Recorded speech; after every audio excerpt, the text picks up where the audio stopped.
chào tất cả mọi người. Hôm nay thì mình sẽ gói hàng cho một bạn, chính là bạn Thương Ngọc gì đó, Thơ Thương Ngọc Channel. Là bạn ấy có cái kênh YouTube là vậy. Thì bạn ấy cũng được 1.000 subscriber hoặc là mấy ngàn người đó. Thì đầu tiên bạn ấy đặt của mình là cái combo này là 30k.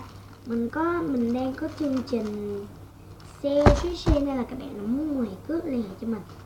Tiếp theo là bạn ấy đặt một cái đào tí này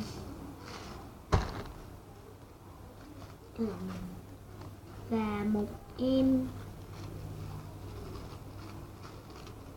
nắm. Bạn ấy chỉ đặt vô đây của mình và bây giờ mình sẽ đi lấy quà cho bạn nha. Tại vì mình quý bạn ấy nên mình sẽ tặng nhiều cho bạn ấy nha. Đầu tiên thì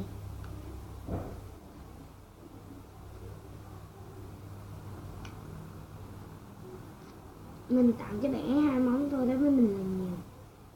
Đầu tiên thì là mình tặng cho bạn ấy một cái cục gôm thơm mùi bánh sữa. Tiếp theo mình sẽ tặng cho bạn ấy một con mochi, mochi mà chính hãng luôn nha. Đây này, mình tặng cho các bạn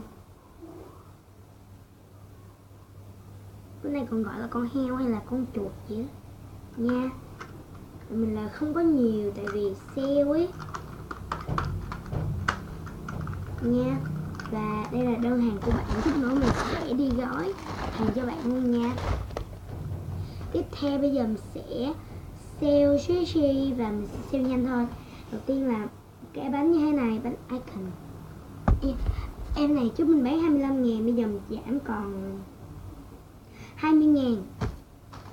Cái là đậu phộng. Đây, đậu phộng trước mình bán 20.000, bây giờ mình sale còn 18.000. Là hamburger trước mình bán 15.000, bây giờ mình sale còn 13.000.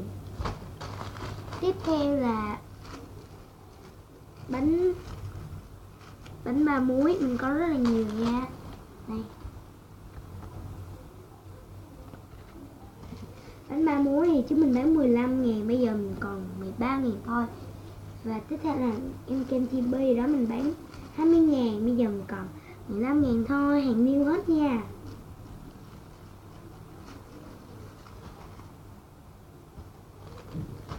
Tiếp theo là nấm này trước mình bán 15.000, bây giờ mình giảm còn 12.000. Tiếp theo là mặt thỏ trước mình bán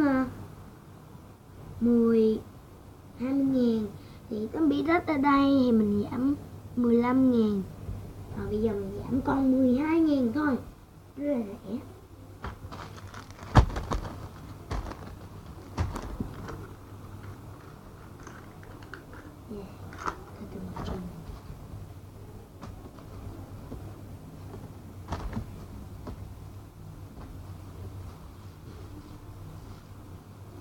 Và đây là một bình sữa này rất là nhiều ở đây này, nhưng mà cực kỳ thơm, không có mùi hôi.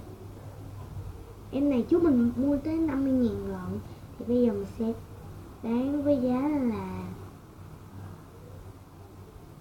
30.000.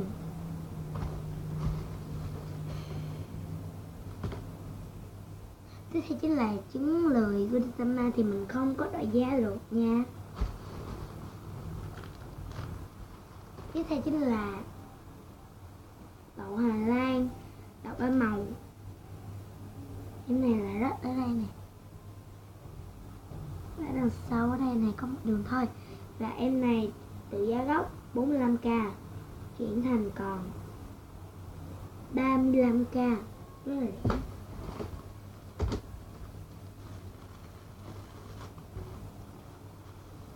Và em mặt thỏ không có tai, em này là 10k mà thôi.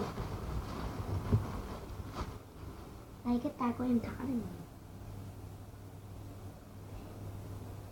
nè.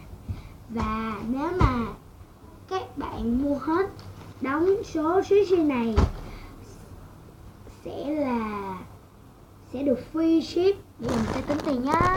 Đây là cái máy tính của mình. Thì đây là đậu Hà Lan 35.000. Hamburger là 13.000. Em này 30.000. Em này 15.000. 18 ha. 18 rồi. Em này 10.000. Các bạn có thể em này 12,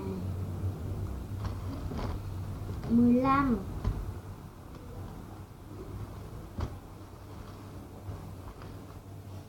32. 145.000 phải được free ship nha mọi người. Nhưng mà đối với thành phố Hồ Chí Minh là Bình Dương hoặc là Tiền Giang hoặc là Long An